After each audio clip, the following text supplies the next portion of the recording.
Hi everyone, অবশেষে বানিয়ে ফেললাম ভাইরাল সেই ভেন্ডি রেসিপি, যেটা দেখলে না বানিয়ে থাকতে পারবেন না। এতটা টেস্টি হয় বলে বোঝানো নয়। এটা গরম ভাত, রুটি, পরোটা যার সঙ্গে খান না কেন অসাধারণ লাগে খেতে। দেখে বুঝতে পারছেন এটা কতটা টেস্টি হতে পারে। তাহলে দেখে নেওয়া যাক। এখানে 300 গ্রামের মতো ভেন্ডি নিয়েছি, একদম ফ্রেশ ভেন্ডি। ভেন্ডিটাকে ভালো করে ধুয়ে জলটা ঝরিয়ে নিয়েছি। এবার ভেন্ডিটাকে ভালো করে কেটে নেব। দুটো ছাড় ফেলে দিয়ে তারপর আমি ভেন্ডিটাকে 2 টুকরো করে নিচ্ছি। এবার এরকম একটা কাট করে নিতে হবে যাতে করে মশলাগুলো ভেতরে ঢুকে যায়। সবগুলো এভাবে কেটে কাট করে নিতে হবে। আমি একে একে সবগুলো কেটে এভাবে কাট করে নিচ্ছি। সবগুলো কিন্তু আমার কাটা হয়ে গেছে। একটা প্লেটে উঠিয়ে নিচ্ছি। এই রেসিপি স্টেপ বাই স্টেপ দেখবেন, যেহেতু ছোট্ট একটা রেসিপি, খুব একটা বেশি সময় লাগবে না।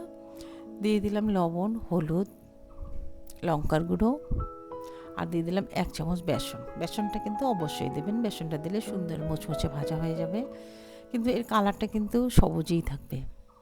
ভালো করে মশলাটাকে কিন্তু মেখে নিতে হবে। আমি ভালো করে মশলাটা মেখে নিলাম। এবার কড়াইতে তেল বসিয়ে দিয়েছি। অবশ্যই সরিষার তেলে রান্না করবেন, দেখবেন খুব ভালো লাগবে। হাই ফ্লেমে এটাকে ভেজে নিতে হবে, একদম মুচমুচে হবে, যেহেতু বেসন দেওয়া আছে। আর এই কালারটা কিন্তু নষ্ট হবে না।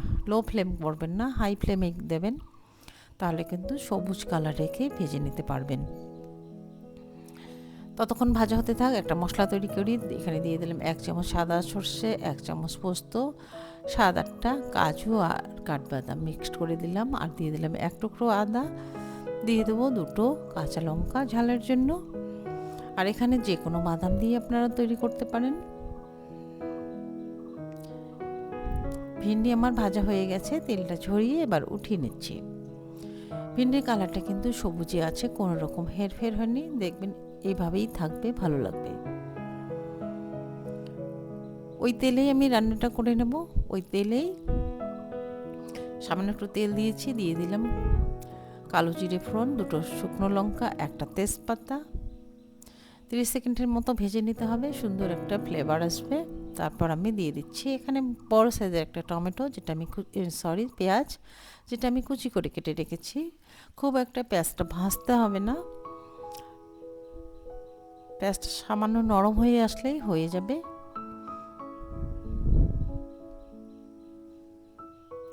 পেঁয়াজটা আমার মোটামুটি ভাজা হয়ে গেছে। আমি একটা মিডিয়াম সাইজের টমেটো কেটে রেখেছি, সেটা দিয়ে দিলাম।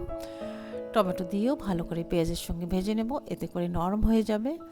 আর টমেটো দেওয়ার পরে পরে যদি লবণ দেওয়া যায়, টমেটো খুব তাড়াতাড়ি কিন্তু গলে যায়। আমি এখানে স্বাদ মতো লবণ দিয়ে দিচ্ছি, যেহেতু আমি ভেন্ডি লবণ দিয়ে ভেজে নিয়েছি, তাই এখানে পরিমাণ মতো লবণ দিতে হবে বুঝে শুনে, যেহেতু এটা ঝোল ঝোল হবে না, একটু মাখা মাখা হবে। এবার আমি শুকনো মশলাগুলো দিয়ে দিচ্ছি।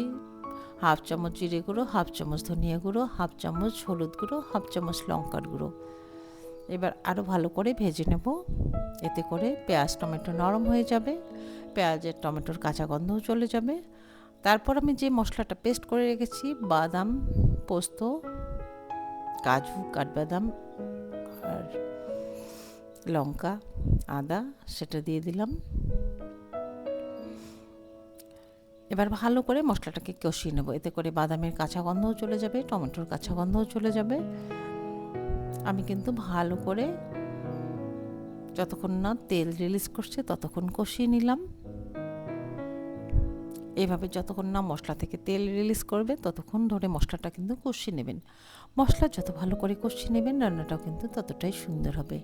আমার কিন্তু মশলা অনেকক্ষণ ধরে কষানো হয়ে গেছে। এবার আমি যে ভেজে রাখা ভেন্ডি সেটা দিয়ে দিলাম, আবারও কিন্তু নেড়ে চেড়ে কষিয়ে নেব।